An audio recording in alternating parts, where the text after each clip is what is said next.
வணக்கம். bmmatrimony.com உங்களை அன்புடன் வரவேற்கிறது. திருமண சடங்குகளை பற்றி ஒரு விரிவான விருத்தம்.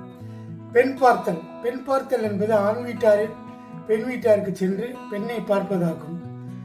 தனக்கும் தனது குடும்பத்திற்கும் ஏற்ற பெண் என்று கருதினால் திருமணத்திற்கு ஒத்துக்கொள்கின்றனர். பெண் பார்த்தல் என்பது ஆண் மகனின் வாழ்வில் தனக்கு ஏற்ற பெண்ணை தேர்ந்தெடுக்கும் தேர்வு என கொள்ளலாம். நிச்சய தாம்பூலம் அல்லது பரிசம் போடுதல். தாம்பூலம் என்பது வெற்றிலை பாக்கை குறிக்கும். பரிசம் என்பது பணத்தை குறிக்கும். நிச்சயம் என்பது உறுதித்தன்மை என்னும் பொருளை குறிக்கும்.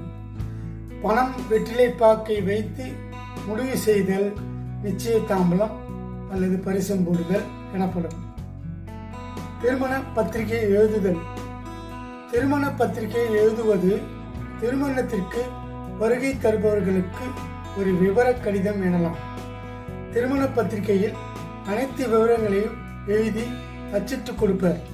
முதலில் குலதெய்வத்தின் பெயரை எழுதி, பேரன்புடையோர் நிகழும் இந்நாண்டு இன்ன மாதம் இன்ன நாளில் இன்ன திதியும் இன்ன நட்சத்திரமும் சித்தயோகமும் கூடிய நல்லாளில் இன்ன நேரத்தில் இன்ன லக்னத்தில் இன்ன ஊர் இன்னாருடைய பேரனும் இன்னாருடைய மகனும் இன்ன பெயருடைய இன்ன குலம் இன்ன கோத்திரமுடைய மணமகனுக்கு இன்னவர் இன்னாருடைய பேத்தியும் இன்னாருடைய மகளும் இன்ன பெயருடைய இன்ன குலம் இன்ன கோத்திரமுடைய மணமகளுக்கும் பெரியோர்களால் நிச்சயிக்கப்பட்டு திருமணம் இன்ன இடத்தில் நடைபெற உள்ளதால்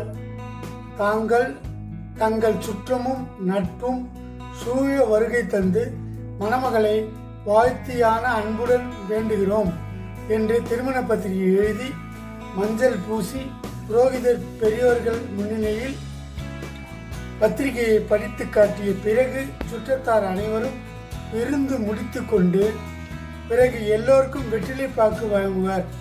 அன்றே அச்சிட கொடுத்து விடுவார்.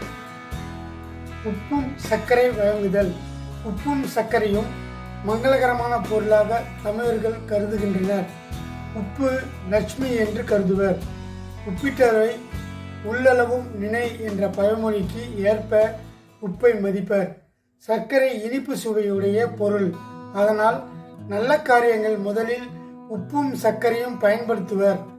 ஆண் பெண் இரு வீட்டாரும் சுற்றத்தாருடன் ஒரு பலசரக்கு கடைக்கு சென்று முதலில் குங்குமம், சந்தனம், மஞ்சள் கொம்பு, பூ, ஒரு படி உப்பு, சர்க்கரை வாங்கிய பின்னர் அங்கு வந்துள்ள கூடையில் 5 அல்லது 9 அல்லது 11 ஆண் பெண் இருபாலருக்கும் நெற்றியில் சந்தனம் குங்குமம் பொட்டிட்டு கடைக்காரருக்கு உண்டான தொகையை இரு வீட்டாரும் கொடுத்து பொருள்களை பெண் வீட்டில் வைத்து அந்த உப்பு சர்க்கரையில் கொஞ்சம் ஆண் வீட்டார் தங்களுக்கும் எடுத்து செல்வர்.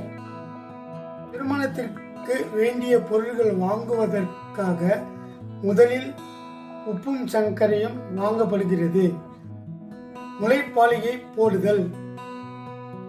முளைப்பாலிகை போடுதல் என்ற சொல் காலப்போக்கில் முளைப்பாரி போடுதல் என்று பெயர் மாற்றம் பெற்றுள்ளது.